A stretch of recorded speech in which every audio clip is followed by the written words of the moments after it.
G'day everybody, Simon here, Explosive Action. I'm back with a new DVD and Blu-ray movie update. Got a bit of a pile here to take a look at. Got my cup of tea ready. Let's get into it.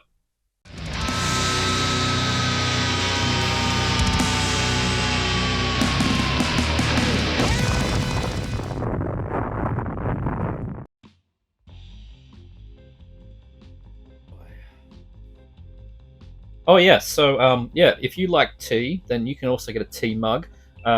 These designs, this is perhaps not the usual Explosive Action treatment that you come to expect, but my wife has a little Etsy store and I thought I would throw her a bone in this video.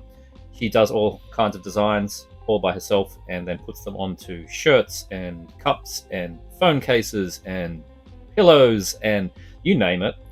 Her art goes on anything, so links in the description, check it out. Also, this video, remember, goes to members first, so consider joining the channel for 99 cents a month, and you get early access to videos like these and perhaps some exclusives in the future. We'll get straight into it. We've got a handful of DVDs to take a look at, and they are all from my favorite network, the SyFy channel. Don't run away. Please don't run away. There's a bunch of box sets we're going to get to and some boutique things, but come on, give me my SyFy channel. I like my SyFy channel. And the first one is one of the oldest, Carver's Gate with Michael Paré. I've always gone Paré with the E like that. This is one of the very earliest ones. This is the way the world ends. After mankind's folly has reduced the earth to a wasteland. Always like wasteland movies. The surviving citizens of the world's enclosed cities escape from harsh reality by plugging into Dream Life, a virtual reality allowing players to combat monsters and live to play again. A little bit like Mind Warp there, but adding a bit of a game element. When the inventor of an exciting new game known as The Afterlife dies while jacked into her own creation. Jacked into. We don't remember that time, that whole cyber thing, jacking into the internet as opposed to jacking off.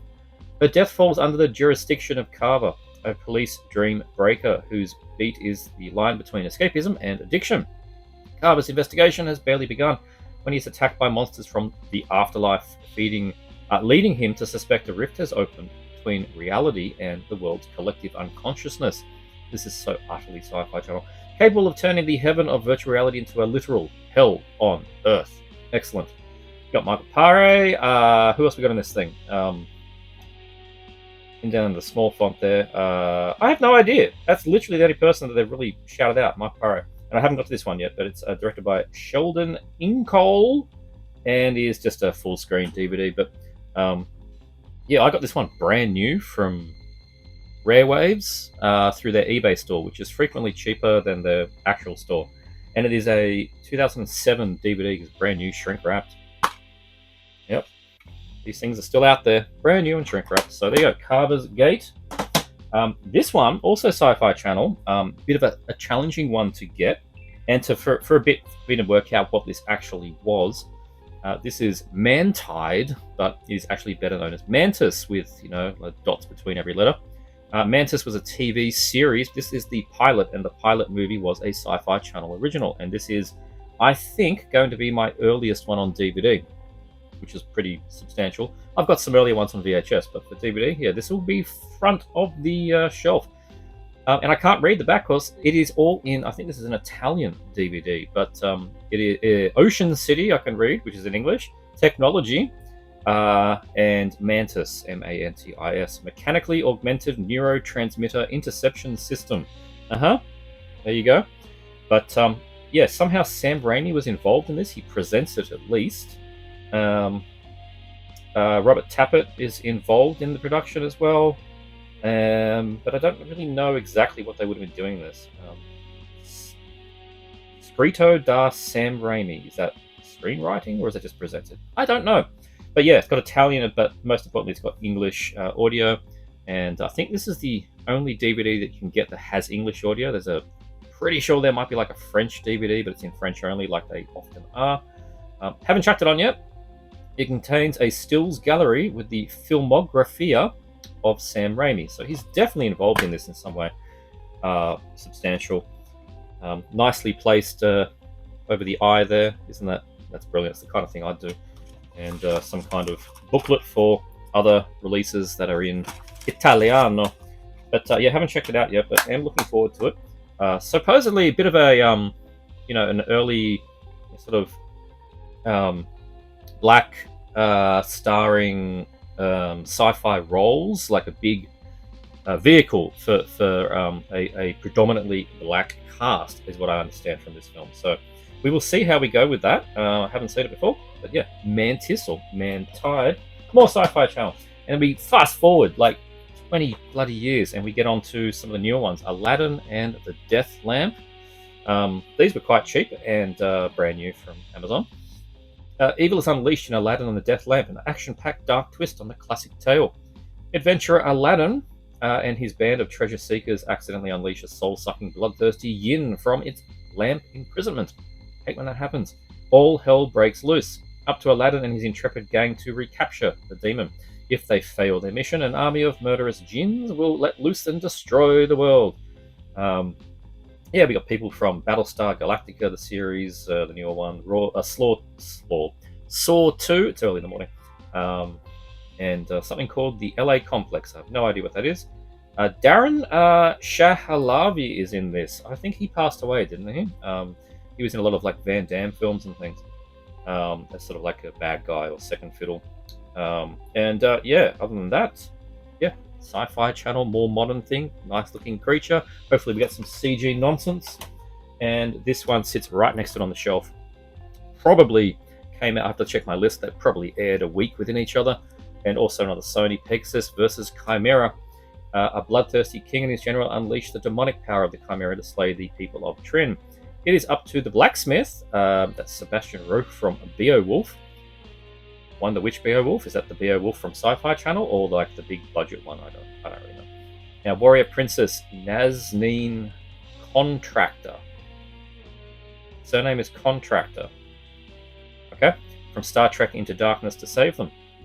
When the help of a powerful witch, Ray Dawn Chong from Shiva, the two summon an almighty Pegasus to aid their fight. A mighty battle begins between the noble Pegasus and the beastly Chimera. The fate of humanity, yeah. I watched this one, it was quite enjoyable. What is his name? This one. Is it Sebastian Roch? Which one's the king? Let's see. Up to last, the blacksmith. Powerful witch. They didn't name which one he is, and I've forgotten his name. Maybe it's Carlo Rota. I don't know. But it's got this. It's got one of these usual, like this bald guy, right? Can't remember which one he is. He shows up as a bad guy in every other film. So anyway, he was in this and played sort of like the worm tongue to the king, and then that kind of deal. And it was good fun. The action from the sci-fi like demon dragon Pegasus thing and the Chimera were pretty good. Like the actual effects were pretty decent. We're not talking Asylum of 2005, and we're certainly not even talking Asylum of 2025. It's pretty decent. It was a bit like watching those. I forgot the name of them. It really is early in the morning. Series of fantasy films that's completely escaped me. Modern series of films that escaped me. Certain people in the chat's going to know who I'm talking about, but yep, having one of those moments. But anyway, yeah, it was pretty good. I actually quite like this one. So Pegasus versus Chimera. We'll get on to some of the Blu-rays now, and this one, oh man, I hate the Shout Factory exclusives. It's okay for you lot over in America land, because you just go to shoutfactory.com and get your free media mail shipping, and yay! But they don't sell these things to international buyers. You've either got to jump through hoops and get someone in the middle somehow to get it for you, and then post it on and pay all these fees. But one of my local DVD distributors, Outrun DVD, really great company out of Melbourne, did a special order for me. I did it as a bit of a trial. He said he could get stuff from Shout. He couldn't get them at a wholesale price because they're not giving him wholesale, but he could get them, and it saved me a bunch of hassle. And yeah, look, essentially I had to pay double the price to get it, which is a lot when we're talking about Dolph Lundgren in Dual Rips. What else am I going to do? I'm a Dolph Lundgren completist, and it's actually a pretty decent film from about 2000 or 2001. Where is it? 99, okay. But yeah, this is also called Jill the Ripper. I think that's what the DVD was called, which is quite a challenging DVD to buy. and this is even harder to get these days. So they've made Dual Rips a challenging film to purchase. Former boxer and cop Matt Sorensen, Dolph Lundgren, now makes a living collecting debts for small businesses, but the brutal death of his high-powered younger brother throws his life into turmoil. Intent on finding his brother's killer, Sorensen infiltrates a twisted underworld of politics, intrigue, and sex. Rejecting the police and media theory that the murder is the work of a female prostitute, Sorensen's focus falls on the corrupt big city businessman, Jim Conway. As a series of other men are found murdered in a similar fashion to his brother, Sorensen's obsession to discover the killer's identity mounts his own sense of right and wrong. Becomes blurred, drawing him deeper and deeper into darkness from which he may never return. It's a bit more of a thriller kind of thing, this. And, Dolph ends up being kind of a man on the run. I haven't watched this Blu-ray, but I had watched the DVD maybe 2 years ago. DVD was, again, as I said, was one of those challenging ones to get. Only had an R1 that I knew of. Took me a while to find it. I found it, I watched it, I enjoyed it, and then, of course, the Blu-ray comes along. This is in widescreen. I think the DVD was too. And it's got DTS HD 5.1 and stereo. Probably shot in stereo, so I'll probably watch it in that. We will see. Anthony Hickok film. Who else is in this? We got... actually, got to list anybody here? No, just it's another one of those ones that just says Dolph and... Oh yeah, Daniel Brett. Daniel Brett. Which one's Daniel Brett? I don't know. Danielle with the E, so it's probably the leading lady in the film. There's the back of it. Anyway, I like Dual Rips. Dual the Ripper. It is a little different. Well, it's quite different to what you expect from General Dolph. General Dolph, as opposed to Colonel Dolph. Anyway, more Dolph. Later, more modern. I think he's a small role in this, but I've heard it's a decent film anyway. Showdown at the Grand. Bloody hell. I mean, what is it with Dolph films? This was another challenge for me to get, and this one shouldn't have been. Okay, this is one of the newer ones. It's Terrence Howard, and it's got John Savage in it. There you go. With Amanda Rigetti, who's probably this person, and old Dolph there with a brilliant wig and some sunnies, and makes him look really hilarious. I'll read from the back, then I'll tell you my annoying story. Terrence Howard from Hustle and Flow, John Savage from The Deer Hunter, Amanda Rigetti from The Mentalist, and Dolph Lundgren. And they always put Rocky IV in Universal Soldier. What else are they going to do? Star in this no-holds-barred action comedy Showdown at the Grand. Proud cinephile George Fuller, that's Howard, loves the movies like no one else. Good man. As the owner of a movie theater, he always gets the best seat in the house, but when corporate developers threaten his livelihood, he finds himself closer to the action than he ever imagined. Fuller must defend his family business against an onslaught of ne'er-do-wells. Ne'er-do-wells. Is that how you say that? I mean, I know what they're saying, but ne'er-do-wells mean you harm. But it's written, ne'er-do-wells. It's a strange phrase. I am familiar with it, but I've never seen it written. Alongside legendary action star Claude Luke, played by Lundgren. Claude Luke. Claude Luke, yep. As art imitates life in a showdown for the ages, comes with a commentary from the writer-director Orson Oberlowitz and a trailer. And just a cheapo slip. You don't really need that kind of slip. It's mass market thing. It's a shout, right? But not a shout exclusive. This one I purchased on Amazon.com.au, the Australian one. And it was confusing. I don't know if they've fixed it. I don't think they've fixed it. I don't know if it's reflected on Amazon.com, the US one. But on the Australian one, the cover, as shown here, with the Blu-ray, is under the DVD button, and the DVD image is under the Blu-ray button. I didn't know which one to order. I dropped them a contact, and they said, buy the one with the description Blu-ray. Okay, thank you. Did. The DVD showed up. Take photos, send complaint. We're very sorry, sir. They're not what we want for our customers, blah, blah, copy, paste. Try ordering the DVD. Okay. I ordered the DVD in hopes of getting the Blu-ray. Another sodding DVD.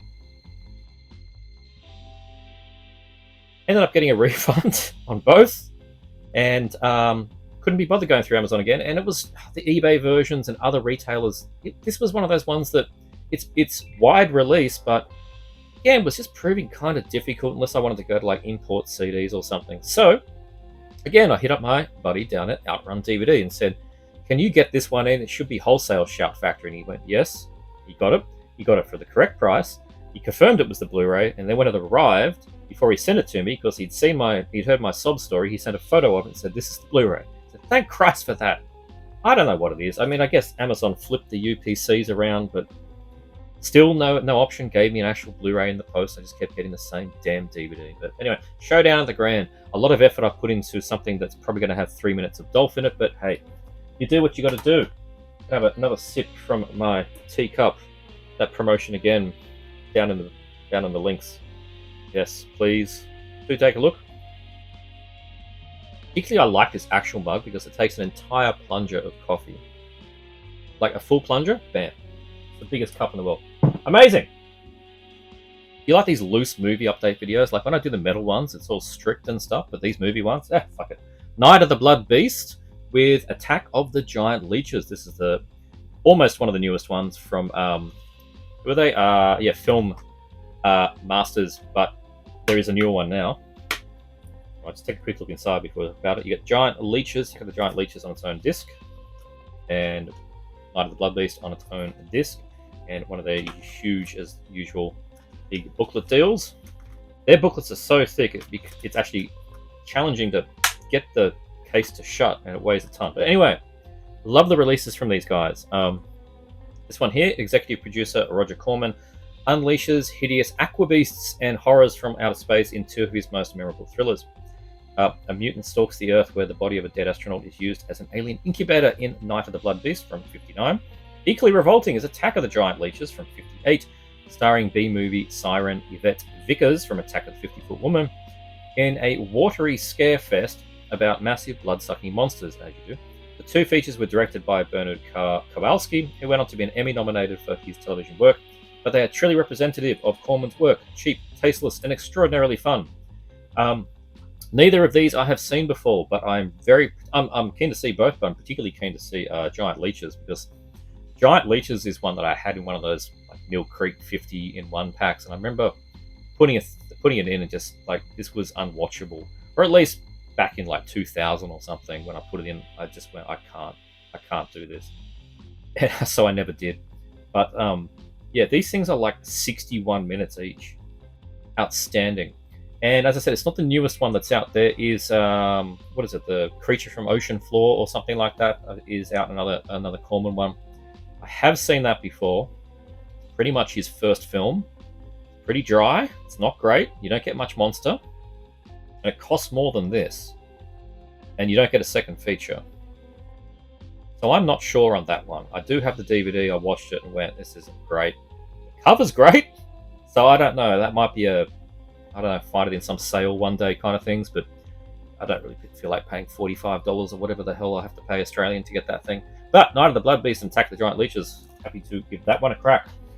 I got these two from a guy on Facebook who was selling a bit of his collection, and I realized I didn't have them. They're older shouts, and I think they're both out of print, and I got them for $15 each, which is very, very good. The Vampire, this is what year is this? 1957 one. A new kind of killer to stalk the screen. I do like these silver screen horrors. The patients are sick. The doctor is a real sicko. Brilliant. Small town physician John Beale accidentally swallows experimental bat serum pills. Outstanding. He's soon up to his Hippocratic oath in bloodthirsty desire. Who wrote this? They had a lot of fun. Transformed into an undead fiend, the doctor finds himself sucked into a dark and sinister world. Vampire? Sucked? So good. Where he must save patients by day and suck their blood by night. Yeah, props to whoever wrote that summary, because that's amazing. It's a whole 75 minutes. It's got John Beale, Colleen Gray, and Kenneth Tobey in it, directed by Paul Landers. And yeah, 75 minutes of silver screen fun. There you go. El Vampiro. Yeah, I haven't seen it. That's another one for the collection. That's going to be a bit of fun. Throw it into my black and white sci-fi and horrors. And I also picked up, and this one is the kind of thing that the title put me off. I remember seeing this coming out and I went, really, is this going to be crap, right? But again, for the price, I'm like, okay, let's give it a go. And I've heard it's actually pretty good. Billy the Kid versus Dracula. It's got John Carradine in it. Can't be that bad. This one's a Kino, actually. You'd think, like, you put them, both going to be shouts or something. No, it's just, this is what happens when you use the proper artwork. Billy the Kid vs. Dracula is an outrageous low-budget horror western directed by cult filmmaker William Burdine, Ape Man and Voodoo Man. Ape Man's good fun. Traveling by a stagecoach, Dracula, the late John Carradine, plots to convert Billy the Kid, fabled stuntman Chuck Courtney's fiancée, Betty Bentley, Melinda Casey, into a vampire bride. When the sinister bloodsucker kidnaps Betty and takes her to an abandoned silver mine, Billy must confront the Count, but soon realizes his six-shooter's bullets are no match for the undead. An all-out battle of good versus evil ensues. Filmmaker Carl K. Hittelman from 36 Hours wrote the screenplay for this wild cult classic, beautifully shot by Lanthrop B. Worth. Gog! Oh, Gog. Featuring Marjorie Bennett, Whatever Happened to Baby Jane, and Harry Carey Jr., Cherry 2000. Yeah, another short one, 73 minutes. And yeah, really good. It was, they were 15 each, but I think it was 2 for 25, and I'm talking Australian dollars here, so, well, what's that? It's probably about $15 US for both. So yeah, it's a bargain, and I do think both are out of print, particularly the Shout. Maybe the Kino's okay, but anyway, happy with that. And last one in this pile. I do this with Severin sometimes. I opted to not get the one with the slip because I thought the slip was crap. Mask of Satan, the slip was crap. A couple of times they've done it. I'm usually a big fan of their slips, but that one, yeah. I like that artwork much better. It's newer artwork, but I like that one much better. Didn't have a reverse, I don't think, which is a shame. Yeah, they could have used like the Japanese VHS or something. But yeah, Mask of Satan, Lamberto Bava, long time coming. This one, 1989. The writer-director Lamberto Bava's Demons becomes a modern-day reimagining of his father's classic Black Sunday, featuring effects by Sergio Civelletti, Cemetery Man, music by Simon Boswell, Santa Sangre, hailed as an impressive evolution of 80s Italian horror that's not enough fans have seen. When a group of skiers becomes trapped in a crevasse, not a crevice. Trapped in someone's crevice. No, they're trapped in a crevasse. Hang on. I need my pinky out for that. There we go. Crevasse. Alright, that's better. Said it correctly now. Blue Scissor Goose. Ancient Evil, unlock a portal of the damned and unleash a nightmare of satanic vengeance. Mary Stella's stage fright, Deborah Caprioglio, Klaus Kinski's Paganini, and Michelle Soavi. Now, is it Michelle or is it Mikel? Because I've never quite worked that one out. I'm assuming it's Michelle. Director of The Church and the Sect, star in this visual roller coaster. Also known as Demons 5, The Devil's Veil, and that was the VHS. There was a Demons 5 and a Demons 6 Japanese VHS, which were the only ways of seeing either of those films. Pretty sure we've got both covered now. Now scanning 2K from the original camera negative for the first time ever. Yeah, never been a DVD, or nothing to write home about DVD, certainly not an American one or a UK one or anything like that. Might have been some sketchy German DVD, but yeah, not a real one. And yeah, I am really keen to check this one out. I've been wanting to see this one for many years. We're right at the end of the Italian cycle, 1989. I mean, I can't think of anything after this period, besides a couple of Argentos. Like Sleepless is like, what, 90? 91 or something? No, hang on, that's like 2000. He had more. Like Argento kept going. Yeah, everyone else, 89, pretty much at the end of the cycle there. All right, into some more boutique label kind of things now. I have and this is what happens with this DVD update, this Blu-ray update. You'll notice that I kind of missed a month. I may have even missed 2 because I wasn't getting the quantity in. This is you look at this and go, it's a fair amount. This is more like 3 months worth, not 1 month.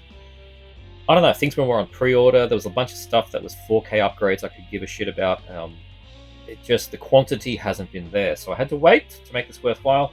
And as such, long story short, this is already sold out and you can't buy it, which is Iced from Vinegar Syndrome, from their De Gauza video. The slipcover version went first, and I'm pretty sure the regular one's gone now too. So sorry, but I'm sure someone else will pick this up. I do like the spot gloss on the visors there.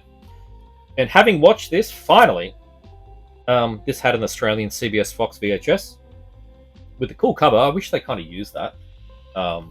It was, they should have put that as the reverse, because it's a pretty cool cover. I'll leave that out in the back. But having now watched this, it's not amazing. It really isn't amazing. It doesn't help that yeah, I understand that restored from the best surviving tape master. Now I understand that this thing was shot on, I think, 16mm, and the bits are lost. But when this was announced, a whole bunch of rumors were going around the internet that some other company had found the materials and they were going to do their own thing. But then the license went to Vinegar Syndrome, and they only had the magnetic tape. And I don't know. I really don't know what that means. Maybe it means in 3 years or something, when a license expires, we're going to get a U-Butte edition, which might help the film. It was okay. I'll read from the back for this okay film. A group of friends head off for a fun-filled getaway in the snowy mountains, where they've unexpectedly been offered a free stay at a luxury ski resort. Once they arrive in their cabin, however, the high spirits are soon dampened when they discover a newspaper clipping concerning the tragic death of their friend Jeff, during a ski trip 4 years earlier. It's clear that somebody holds the group responsible for the accident. Sure enough, as the friends settle in for a cozy winter vacation, full of skiing, sexual intrigue, and naked cocaine binges, plenty of that too, a mysterious figure in ski gear and cracked goggles stalks the surroundings, intent on picking them off one by one in a variety of gruesome ways. Directorial debut of Jeff Whitney, who would go on to helm 1989's Beyond the Door 3, which is a better film.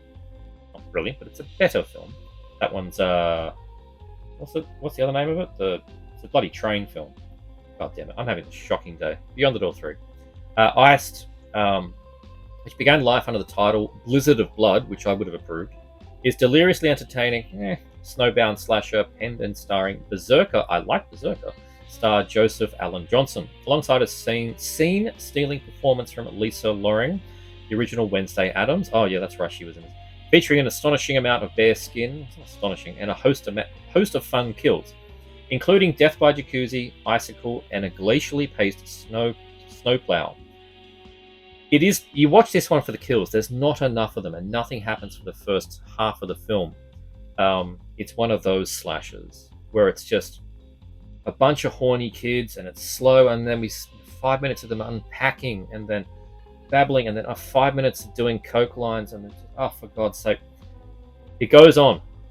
And it's only 87 minutes, like it's standard slasher length. It is the required length of a slasher, 87 minutes. But it's paced badly. But when it hits, when you see like the POV shot through the goggles with the broken goggles is cool. And they just should have done more of that and earlier. And the kills are good, but could have had more of them.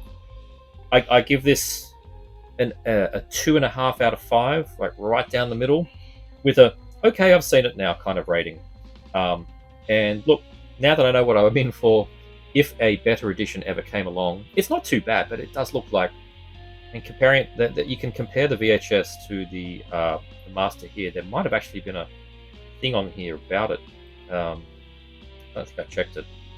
Yeah, commentary, blah, blah, blah. Maybe I just saw it somewhere else. There was a comparison between the VHS and this master. And this is better, but it's not light and day. If you've got the VHS and you're happy with it, and you missed out on this, you're fine. You honestly are fine.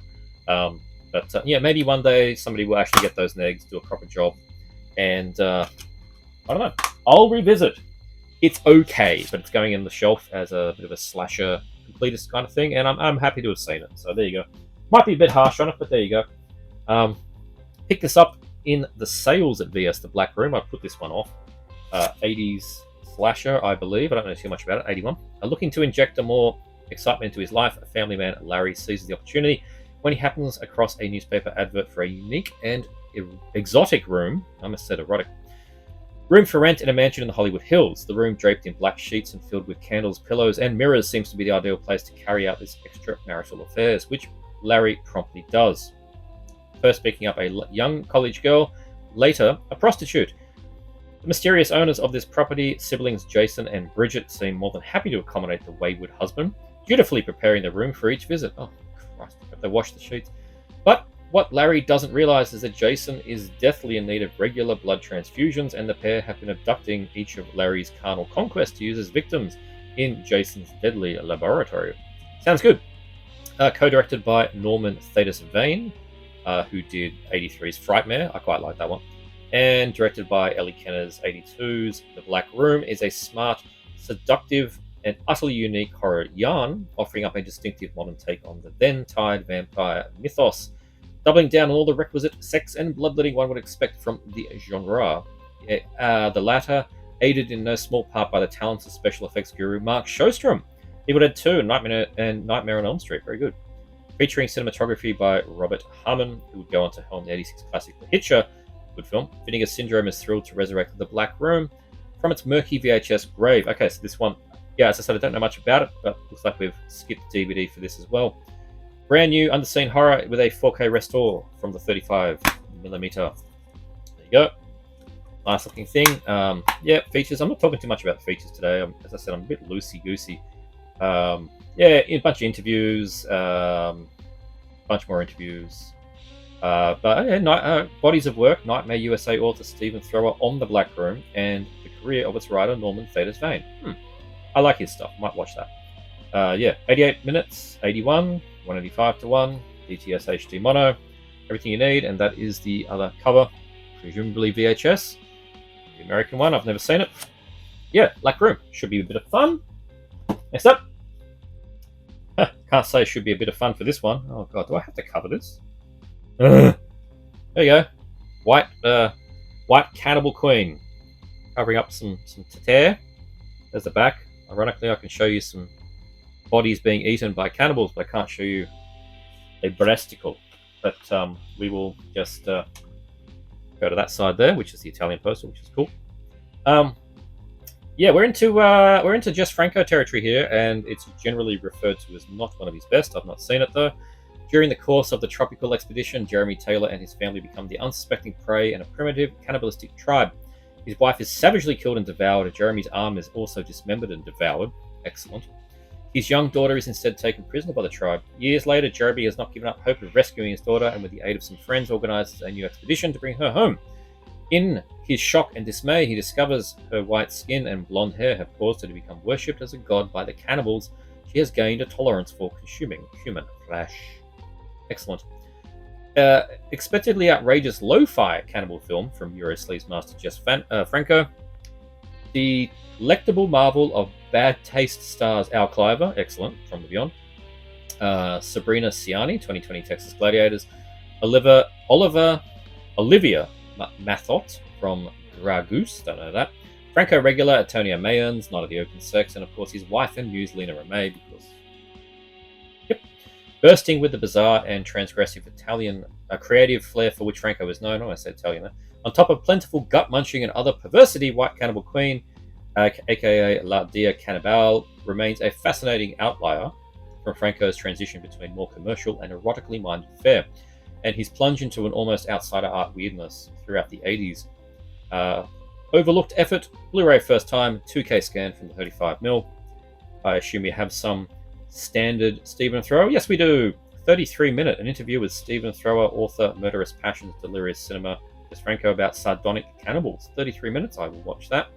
Commentaries with Eugenio Kalani and Troy Howarth. As you get on all of these, you get Italian language with new subs and an English dub track. Very good.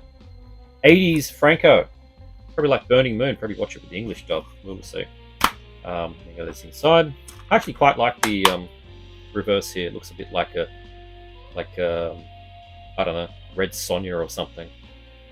Yeah, nice titars on that one. I can't show you the titars on this one. Oh well, what a shame. White Cannibal Queen. We'll see.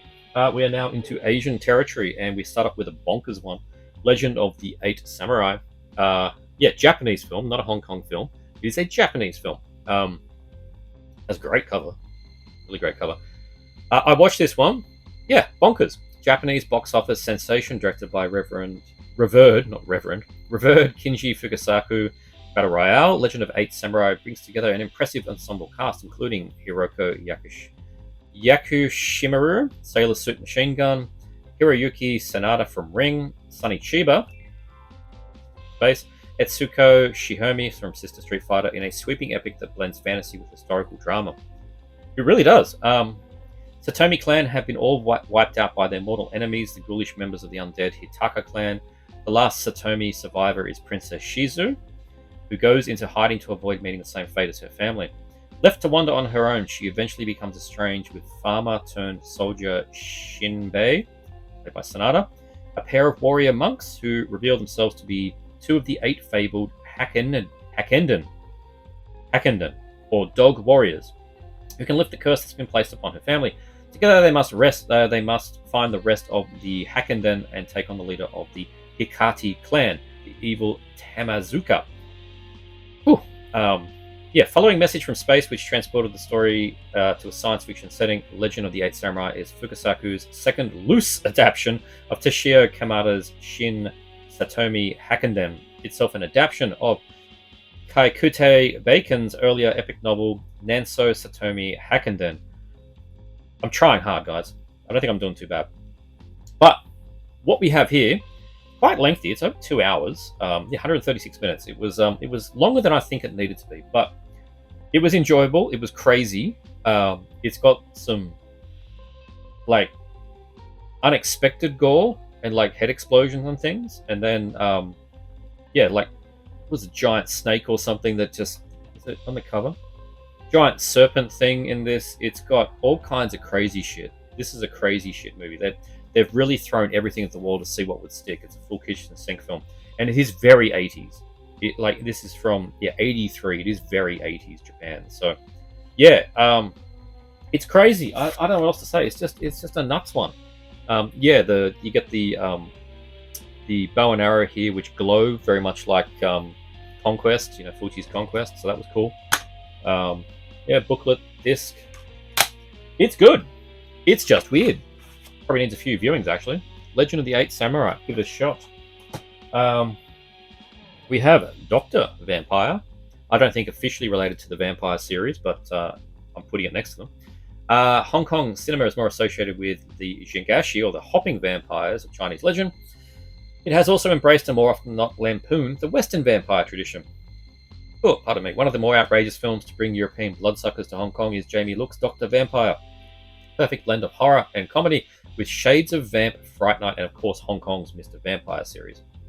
While on a trip to Britain, surgeon Dr. Chang Ta-sung, Bowery Lamb from Hard Boiled, wanders into a quaint rural pub in the grounds of a castle where he quickly falls for hostess Alice Ellen Chan Wizard's curse. Despite several warning signs, the good doctor fails to realise the establishment is staffed entirely by vampires. Hate when that happens. Even after Alice bites him during a late-night tryst.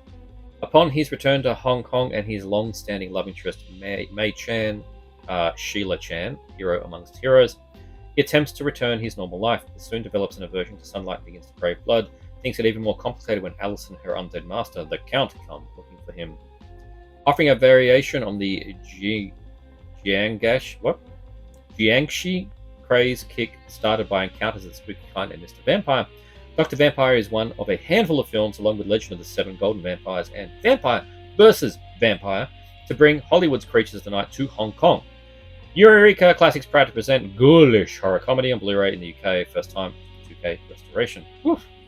Haven't chucked this one on, even though I had the DVD. DVD had this same cover, which was a Fortune Star legendary play Joy Sales. And I never did actually get around to watching it. Now I have the Blu-ray. This is the curse of the collector. You got the new Graham Humphreys artwork, which is nice.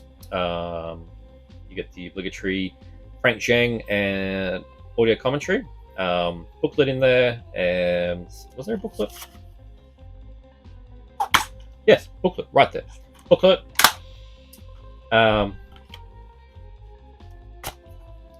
And what are the audio options on this thing? Just subtitles, no English dub, I don't think. Yeah, just in Cantonese. And British Vampire in Hong Kong. New on-camera interview with Stacey Abbott, author of Celluloid Vampires. That'll be interesting.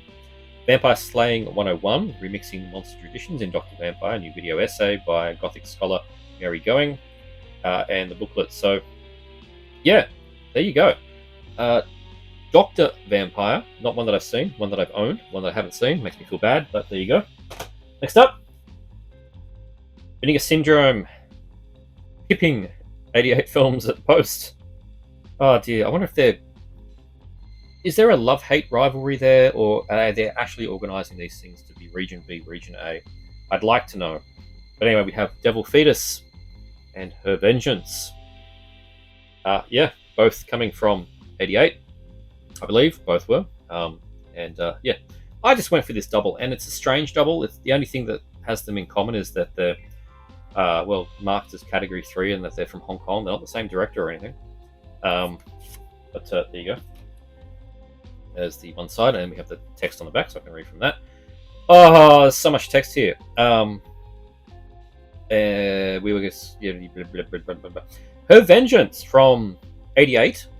I'll read that.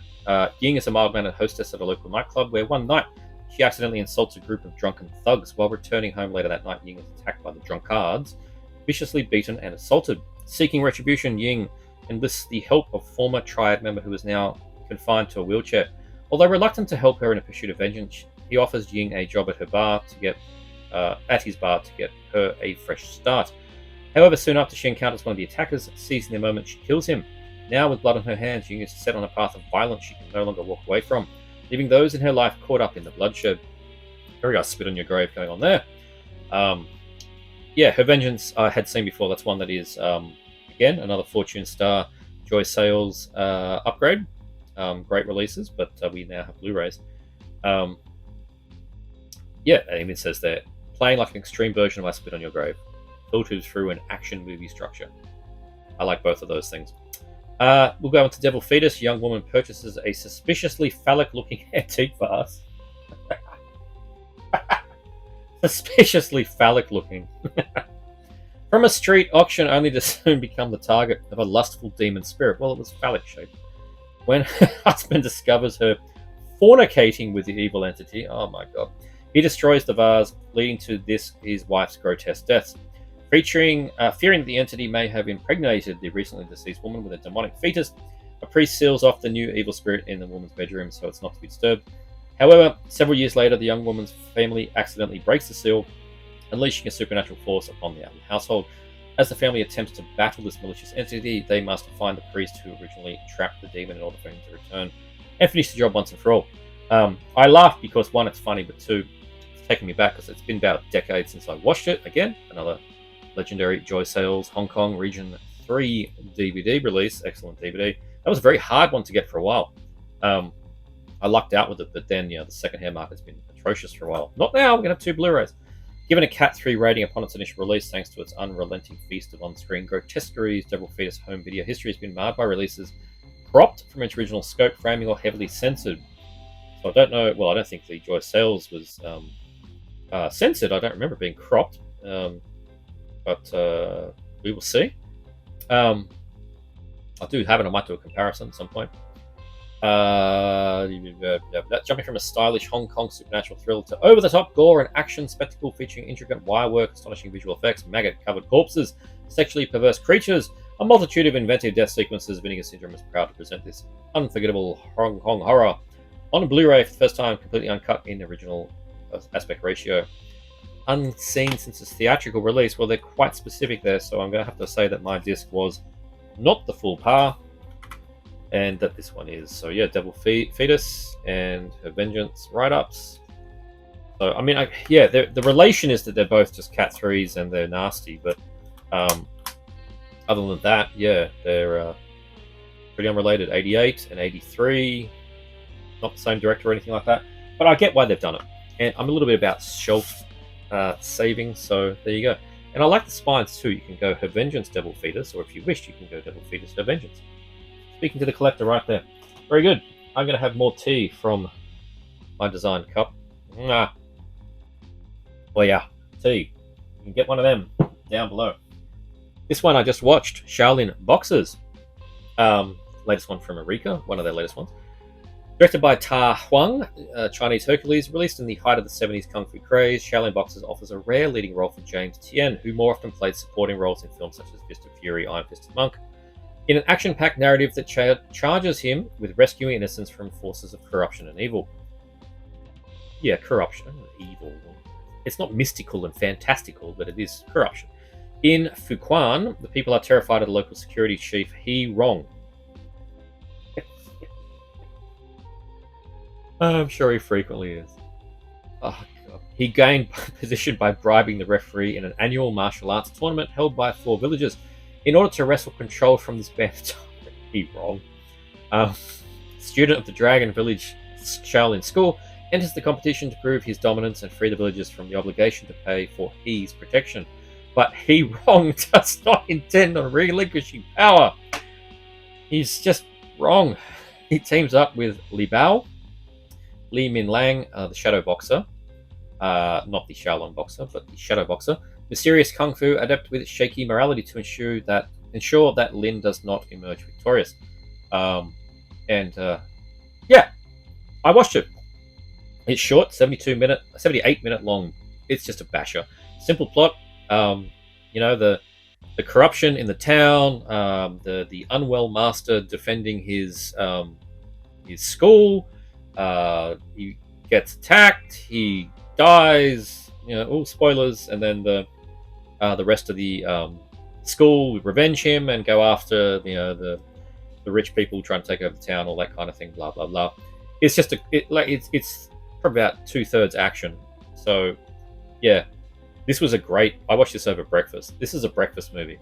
Pop it in, go, bash people up, done. Don't think too much. The ratings on Letterboxd are not great. I gave it a 3 out of 5 with a little love heart. I think that's adequate. It's not a 4 out of 5. Quite a 3.5. 3.5 is my staple. I think a 3.5 is a lot of people's staples. A little bit below that, 3 out of 5. But it is just a straightforward thing, and I think it really helps that.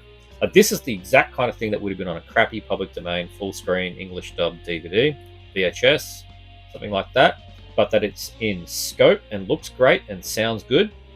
It adds an extra star. It easily does. A 2-star became 3-star based on the presentation. It's just a short basher, and I enjoyed it for what it was. There you go. Director's only done this one movie, so yeah. They got booklet in there. As it does say on the back, this was right at the time where everyone was just I want a bit of Bruce Lee. Golden Harvest got in there and just basically shot this thing out. So there you go. You get some commentaries, you get that booklet, original Mandarin, mono, English dubbed. I lasted precisely 2 minutes with the English dub. I put it on as a novelty, and then it actually sounded too new. Like maybe the dub was done in like the 90s or something. It didn't work. New subs, the usual Frank Zheng commentary, Mike Leader and Arnie Vanita commentary, Shaolin style interview with Wayne Wong, editor of Martial Arts Studies, theatrical trailer, and the booklet. Yeah, so it's fine. I mean, this is a great film to just say this is fine. Shaolin boxers, good stuff. And this one I watched last night. The Lady is the Boss. So when I read this one, this is a 88 film, Shaw Brothers. I read up about this one and was like, well, it's an 80s one. It's comedy. Is this one gonna be any good? It actually was. Happy with this. Culture clash comedy, kung fu. Thoroughly Americanized young woman, Karen Hua, from the 8 Diagram Pole Fighter, returns to Hong Kong to visit the martial arts school founded by her father and shakes it up with some trendy new ideas. It's totally 80s. So this feels like a Golden Harvest. It doesn't feel like a Shaw Brothers. Not everyone is keen on her innovations, a lesson she'll have to learn the hard way. Directed by, starring the great Lau Ka Leong from the Shadow Boxing, Lady is the Boss blends fun and fighting as only he could. Those fights are some of the very best of his illustrious career, and they do feel like Jackie Chan style fights. It really is so 80s, right? So and it's interesting seeing it from like a completely Western side, where a woman that is speaking Cantonese, and she to the others that she's American Chinese, and she's come over to take over the school because the Grand Master is too old and sick. She's come over to take over the school, and she's speaking Cantonese, but occasionally drops into English, and doesn't always know the Chinese word for something, and that's really interesting to watch because all I'm hearing is Chinese and then English, and the rest of the actors are like, what is she saying? I can't work it out. It all sounds very similar to me. But yeah, it is a lot of fun. Has a little bit of a strange lull in the middle when it spends a lot of time at nightclubs and things. They could have fast forwarded some of that. 97 minutes would have played better at 87. I'll put it that way. But still got a solid 3.5 out of 5. There was a great fight sequence in it too. when I can't, it's just so 80s when it's basically kung fu with BMX bikes. Like that scene, yeah, and that was basically the epitome of this thing. Like it completely describes what you're getting. Yeah, enjoyable. I enjoyed. It's not, yeah, I mean, yeah, when they say comedy in these things, and I was a little bit worried I shouldn't have been, because it's the standard Hong Kong comedy addition to an action film that you would get in the 80s.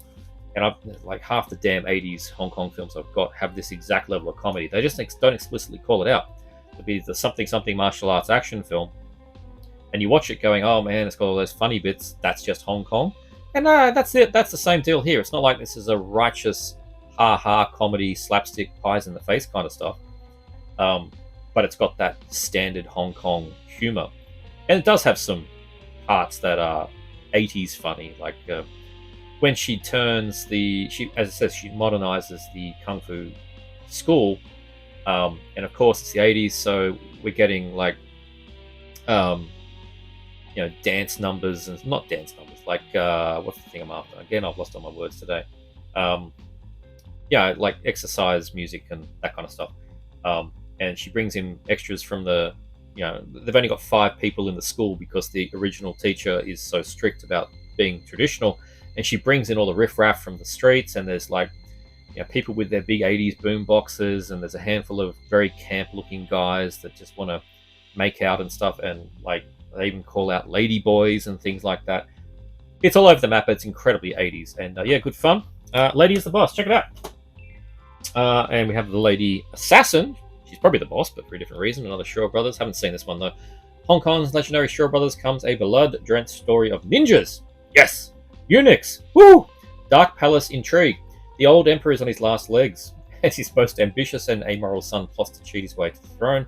Taking power is the easy bit. Staying on top will prove much more difficult. Based on the particularly infamous chapter of Chinese history, the lady assassin mixes pageantry with some of the most awesome sword fights in any Shaw Brothers film. I'm not big on pageantry, but I am big on sword fights. So, yeah. And that's really saying something. They actually wrote that. 88 Films proud to present Swords and Scheming for the first time on Blu-ray. Very good. New artwork from Sam Green. It's got this, was it not lenticular, it's just shiny. What do they call that? Like metallic gloss thing. In scope, you get Cantonese, and you get from child actor to fight coordinator, interview with Poon King Kwan and Fred Ambriosine, trailer, and not much else. 88's Shaw Brothers lately have not had much else. That's okay, I don't really care. Lady Assassin original poster, I like that. Poster and disc. Cool. So yeah, haven't checked this one out, but happy to. And I get to end it on an Australian release, because we now have imprint. I've already shown a box set in my last update, but this is the first Shaw Brothers local Blu-ray. Vengeance of a Snow Girl, and they picked this one. Imprint Asia, their new subline, and they picked this one. For me, this is a VCD upgrade, and I had seen it. Been a long time, but I had seen it because the DVD, may not now, but the DVD from Celestial proper IVL DVD would on a good day go for $400, usually up to $600. It was just one of those, it became rare. So I never managed to get it. I don't know anyone else that managed to get it. I got the VCD, and that one cost me about $80, about 7 years ago. Now we have a Blu-ray, hooray! Which proves that everything is just available now. After 10 years of martial arts training, a young girl with a permanent foot ailment seeks revenge on the people who murdered her parents. They could have done better with the synopsis. That is literally all you get. Prepare for the final snowdown. Oh my god. Oh my god. There's the other cover. Yeah, but this one is good fun. With what's her name? Li Ching. Li Ching. She is some photos on the back here, and the photo is great. There's Li Ching. She kicks some massive ass in this film, Vengeance of a Snow Girl. Yeah, haven't popped it in yet, but it's going to be a significant improvement over my VCD, number 16 in their spines, if you're paying attention. I'm not. But yeah, 1971, and we actually have local Shaw Brothers Blu-rays. They released 2 others as well. They released Snake King or something, I think it was. But it's a Tai Lung film, but I checked this one with my buddy, your good friend of mine, Extra the Mutilator, and yeah, filled with musical numbers, and even he said it wasn't one of the best. So I opted to skip for now. And they also have, is it Monkey King? It's the first in the 4 of the Monkey films, and I decided not to pick that one up either because Siren Visual ages ago did a really nice DVD box set, well, slimline box set, just 4 discs in a case, of all 4 of the films. There are 4. They were presented correctly with the right audio and everything. So, yeah, I'm just going to hold off. At some point, I just feel it. Someone's going to do a Blu-ray box set of all 4, and I'll just wait for that. So anyway, for now, my first and currently only Imprint Asia Blu-ray of Shaw Brothers is Vengeance with Snow Girl. Awesome. Into the last pile now. Kicking on more Cat 3, we have Sex and Zen. Pretty sure this was an SBS late night after 9:30 p.m. staple, but I don't believe I actually saw this one.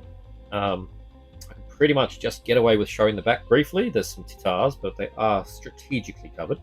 Banned for 400 years, screamed the original poster. Yep, you can see why, as this erotic comedy is brilliantly bizarre. Pretty sleazy, downright weird, also known as the Carnal Prayer.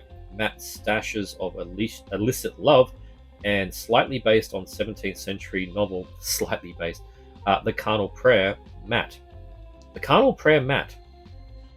We follow a desperate man who is convinced his mentor needs to be well equipped to pleasure his wife. So he has horse's appendage transplanted onto him. From here on in, it gets really strange. From here on in, it gets strange. A box office hit in Hong Kong. Category 3 movies, an erotic experience like no other, presented here, uncut and remastered for the first time. Horse Dongs! Wow. Brand new 2025 2K restoration from the OCN. 195 to 1. Cantonese mono. Cantonese 5-1. Need it? 1991. I guess I could have just about got a 5-1. They probably made it up though. English mono dub. That could be fun. Or hilarious. English subs. Commentary by the usual Fang Zheng. Sex and Zen longer Mandarin version. Mono with English subs. Interesting. Master of Sex and Zen, an interview with director Michael Mack. Archival interview with director Michael Mack. Amy Yip. That's right, she's in this. Tempting Your Heart. I don't know what Amy Yip, Tempting Your Heart. So it's all about her. Anyway, yeah, you get any one of these thick box deals, which 88 occasionally do. There is the cover. Is there a reverse on this that I didn't do? I'm usually good at reversing things beforehand, and I didn't, so I'm going to do it right now, and then promptly, probably not be able to show you.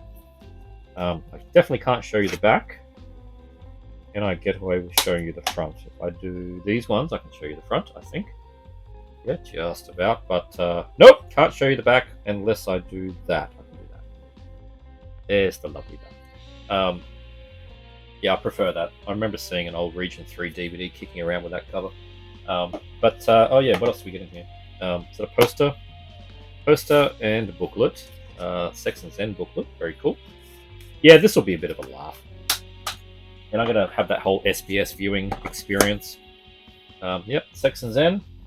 And then we have, again, Beniga Syndrome and 88 films fighting for domination. The Seventh Curse, which 88 already released. The Witch from Nepal, which, when Vinegar Syndrome announced this, 88 announced their version. But I went, okay, space is premium, and these two do have a relation. I believe it's the same director. So I ended up parting ways with my 88 Films 7th Curse box, which promptly paid for this edition, and I like it when that happens. I'm not wedded to usually a particular edition. I'm not that kind of collector. I just need to have a good quality copy of the film. If I swap one bells and whistles for another bells and whistles, I've still got bells and whistles. I don't need all of them. I don't care if one's missing one feature and one's got another. I could give two rats. I rarely watch them.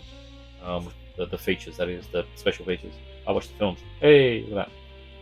Yep, big essay here. And then you get, show you the back. I can, yep, you have some hand-drawn booby gore. And you have missile launcher back there. So yeah, Seventh Curse was one of those early 88 films releases on one of their box sets that I was so excited about because, again, another one of the legendary DVDs got replaced and upgraded.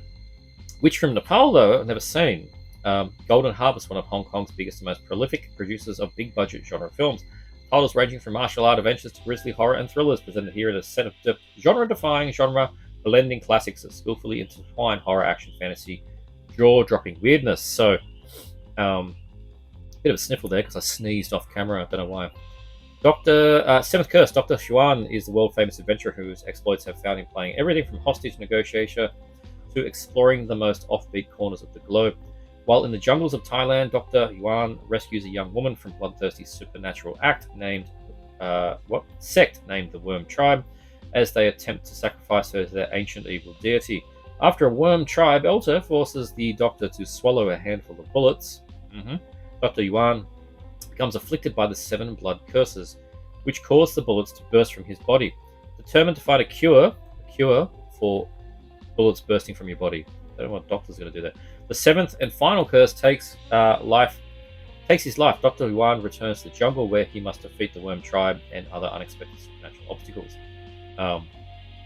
Did they do a new scan or anything on this? Newly color graded from studio supplied masters, so it might just look a tad different to the 88 Films one. But Witch from Nepal, Joe and his girlfriend. These are both from 86, by the way. Joe and his girlfriend travel to Nepal to escape their busy lives. However, the vacation takes an unwelcome turn when Joe is injured while on safari and goes missing. Once found, he is brought to a hospital where a mysterious woman tells him that he's been chosen to be the leader of a mystical tribe in order to fight an evil sorcerer. Upon returning to Hong Kong, Joe tries to forget about his ordeal. However, this mysterious woman tracks him down. The two soon fall madly in love. Unfortunately, the sorcerer is also Hong Kong searching for a mysterious woman. Joe soon finds himself embroiled in a savage fight between good and evil. This one's got Chow Yun Fat. Cool. And is a thrilling Hong Kong actioner fused with fantasy and supernatural horror, directed by action choreographer Chin Su Tang, a Chinese ghost story, culminating with an impressive final showdown that defies time and space. Very Doctor Who. So I haven't seen the second one, so that's going to be really good to check that out and see how that compares to Seventh Curse.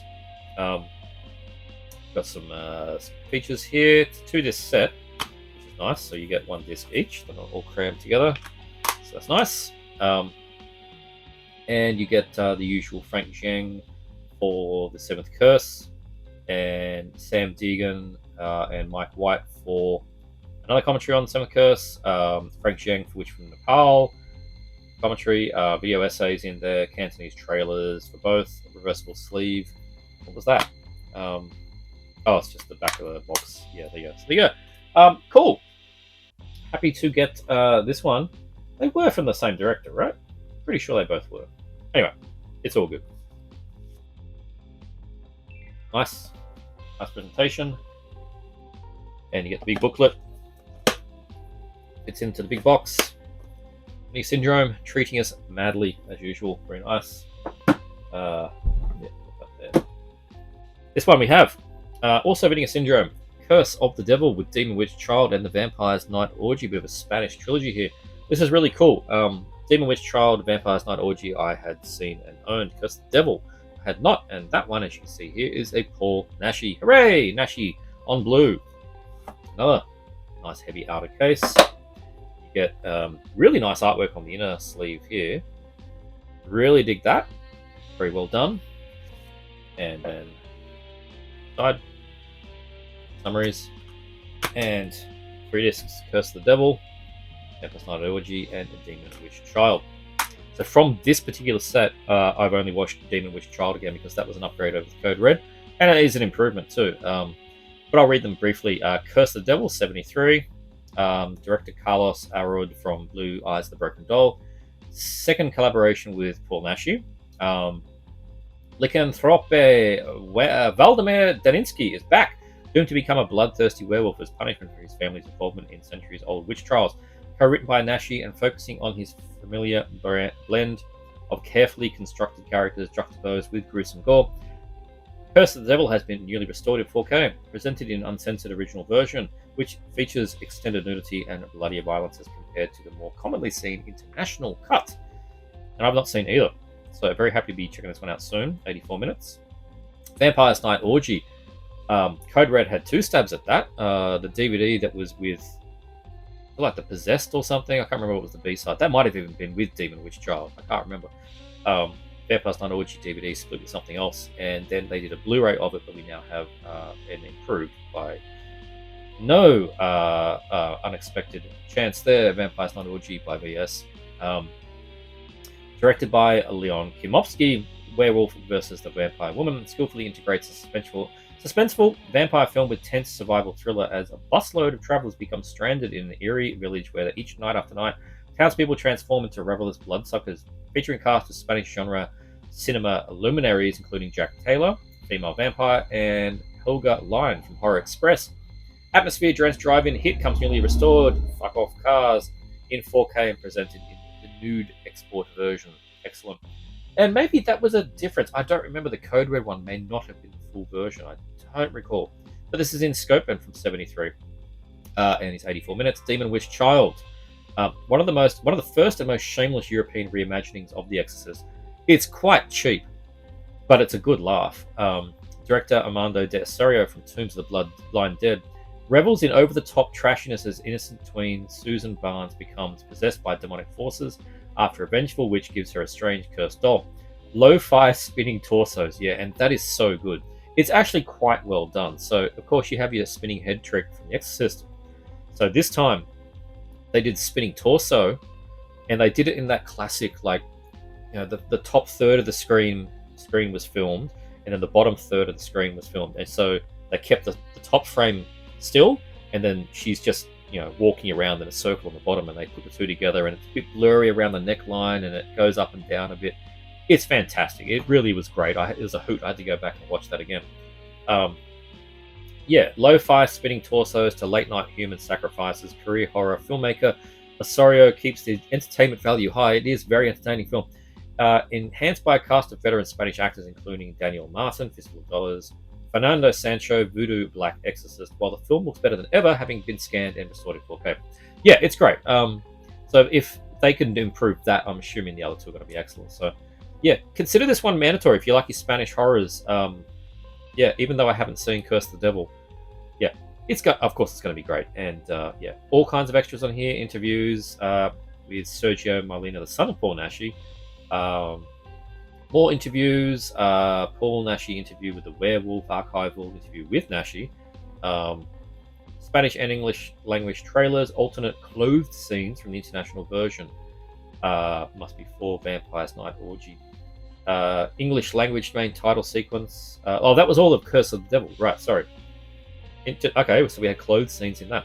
Vampire's Night Orgy, we get interview with actor Jack Taylor, interview with the Sitges Film Festival director, filmmaker interview, Demon Witch Child interview with Marian Salgado, another one with her introduction, Carlos Benitez, featurettes, yeah, just little featurettes and interviews all through it, and English language trailer. So anyway, enough rambling on this one. Already showed the inside 3 discs, the cool inner slip, and I've said it before, like, I mean, they can just do this, that's fine. Particularly when there's no book, right? This is just a slipcase for the sake of a slipcase. But I'm not complaining. It looks great on the shelf. It's great artwork. So it's a nice set. It's not overpriced, this one, too. I think this one, comparatively, is quite well priced. So yeah, Curse of the Devil with Demon Witch Child, Vampire's Night Orgy. Good Spanish horrors there. This one, also, my God, it weighs a ton. I believe is out of print, but the simpler version might be up for sale now. TerraVision's Rumpelstiltskin. This literally weighs an absolute ton. Brick of a thing. So yeah, we all pre-ordered this thing. What? Was this like Black Friday or something? Ages ago. So October? I don't know. And for most, I think for all of us, this is either a VHS upgrade or a crappy full-screen DVD upgrade. We had an Australian full-screen DVD of this thing. I used to trade hands for a bit of money, and I ended up getting rid of my my copy of that, which paid for a good portion of this. Sometimes that works out. But yeah, Rumpelstiltskin, a bit of an 80s underground horror classic there. There's so much stuff. We get the book in this version. We get a little poster with the artwork you would know there from the Region 1 and the VHS, Region 1 VHS. In a slip edition, Like the artwork on that. It's very nice. Did I mention the damn thing's in 4K? That's the American DVD VHS artwork. The Australian one was different. But yeah, there you go. Oh, what a waste of time. Yet another booklet in there. I haven't gone through all of these bits and bobs. Yeah, heavy ass booklet. Huge essays. That's just a text-based one. Nothing to show you in there. Yeah, 3 discs. I don't label them. That one's, yeah, the UHD. That one's the Blu-ray, and this one is the soundtrack. So yeah, you get everything. Now I have a feeling what you can get now is maybe just this, or maybe just this, or something with a like similar slip or something, but maybe not the book. I don't know. I don't know exactly what you can get now, but I think this exact edition is not available. So anyway, have a look out, because you're going to get the same transfers anyway. An ancient evil is inadvertently unleashed on modern-day Los Angeles in a shocker from the creators of Leprechaun. You can totally tell it was as well. Mysterious antique shop. A young mother whose police officer and husband was recently killed in the line of duty comes across an unusually carved wishing stone. She cannot resist. Little does she realize that her one casual wish to see her husband one last time will free the demonic Rumpelstiltskin trapped inside the rock for over 500 years. Now armed with nothing more than a fairy tale legend, a young mother must fight to defend what she holds dear against an evil that she will stop at nothing to steal her infant son's soul. TerraVision, incredibly proud to present this video store staple, and it really was a video store staple, even out here. In HD for the first time in the world. Not only in HD, but a UHD, with HDR color grade approved by the director, finally in the original aspect ratio. That's the main thing, is the original aspect ratio, because this thing was shot in scope. All the DVDs were full screen, you're losing a lot. A perfectly bound booklet, which we just looked at. Commentaries, making of, with all kinds of people on this one. Production design, recollections, never before seen behind the scenes raw home movie footage shot on VHS. Wow, from the set. 90 minutes of it. They did it. Someone was doing a behind the scenes VHS camcorder for 90 minutes. That's excellent. That'll be really good fun to check out. Baking with Casey Hansen, the homicidal homemaker. Baking. Still gallery and the CD score, which is ridiculous, and the trailer. Can't believe they do CD scores for these. Region free on everything. UHD, Blu-ray, nice TerraVision release. Yeah, wow. Golden age, right? Absolutely ridiculous. You wait for anything, you just hope for, like, you know, some... We went through a period of time where, like, oh, I hope, like, MGM will do a Blu-ray or something, and then it all never happens, and we get all left behind. It's like, oh, it's never happening. And then these boutique labels came along. And they're like, we're not going to give you a Blu-ray. We're going to give you a UHD and a Blu-ray and a CD and a book and a poster and some cards and a box, and you're going to like it. We're going to go, yes, thank you, for Rumpelstiltskin on a ridiculous edition. My personal favorite box set of this update is Forgotten Jali Volume 8. I am an absolute sucker for these things. But the lineup in this one, sometimes they're a bit more like, well, they're not that forgotten. Like, they did one that was all Mondo Macabro DVD upgrades. I'm like, oh, I appreciate it, but they're not forgotten. These, 2 of the 3 are absolutely forgotten. And one of them's not well known. We get Rings of Fear, which is sort of the third in that Schoolgirls in Peril, not really a trilogy, but people call it that, with What Have They Done to Your Daughters and What Have They Done to Solange. And then we had Rings of Fear, or Red Rings of Fear, Rings of Death, I think also. It's the sleaziest of the 3, and it's my personal favorite. I watched the Blu-ray.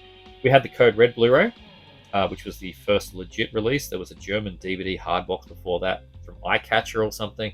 Legit, I don't know. It looked good though.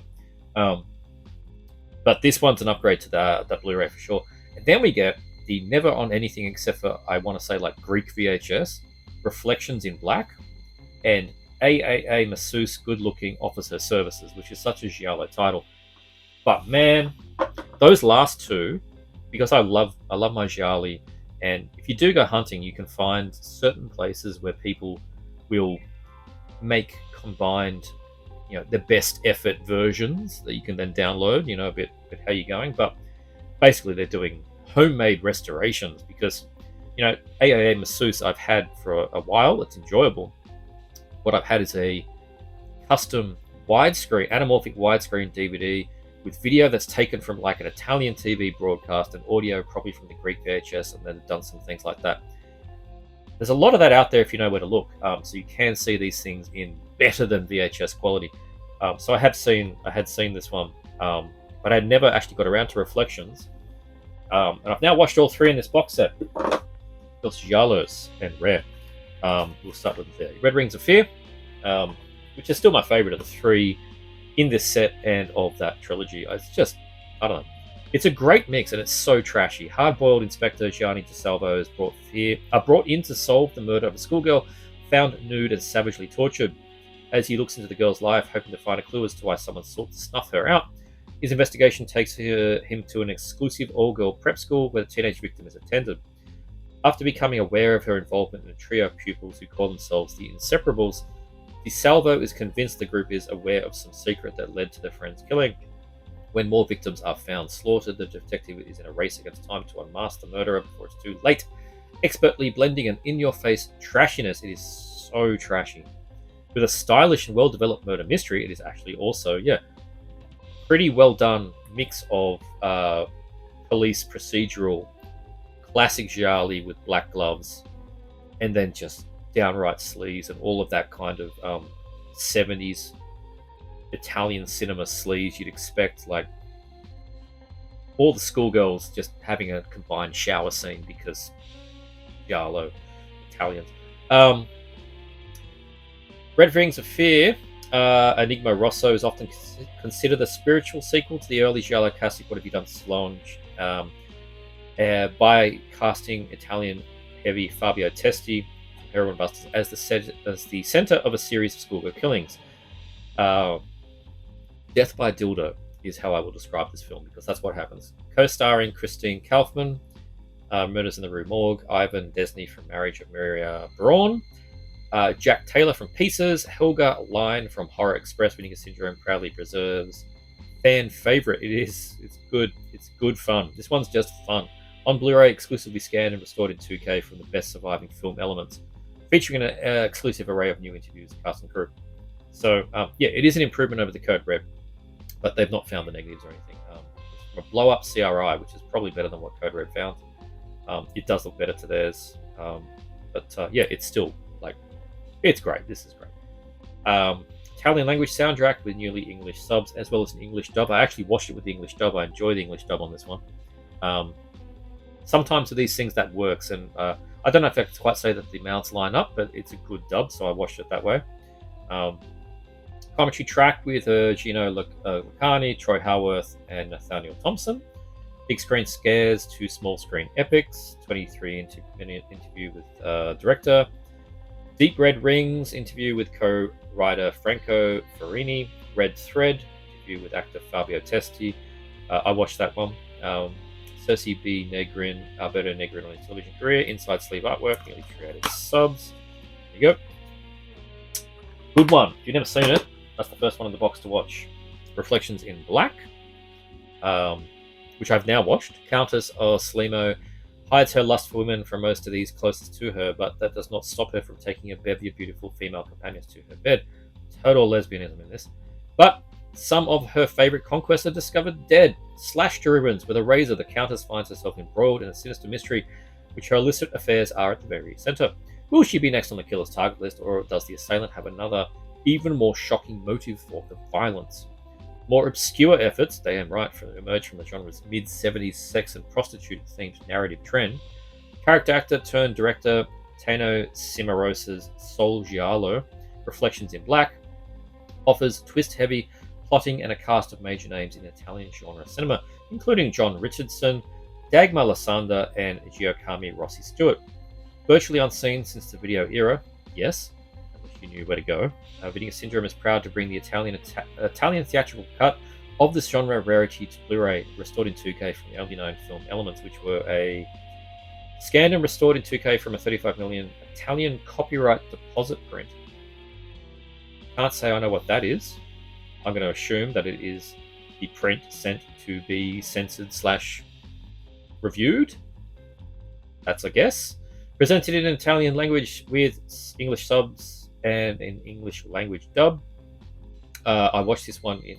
What did I watch? I think I watched this in Italian. I did watch it in Italian, yeah.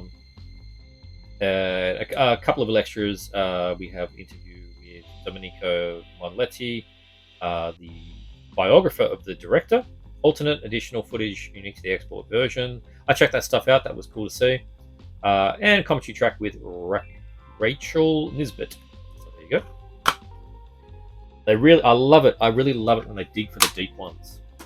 And there was none more deep than this one. AAA masseuse, good looking, offers her services. And yeah, AAA. That's what you did in the yellow pages and the white pages to get your listing at the top. Good old trick. Look at all the A's in there. I've never seen it tricked out that many times, but there you go. That's how you did it. Christina cannot stand her overbearing and oppressive home life. After deciding she needs to make it on her own, she rents an apartment but quickly discovers that to enjoy her freedom and independence, she'll need to earn a steady income. Taking advantage of her voluptuous body, she begins working as a call girl under the protection of a rough pimp named Oscar. When some of her clients start turning up dead with her throat slashed, Christina realizes the madman is on the loose, following her carnal activities in order to find a victim pool. Early example of a genre that leaned heavily on sex and nudity as it did on more traditional whodunit.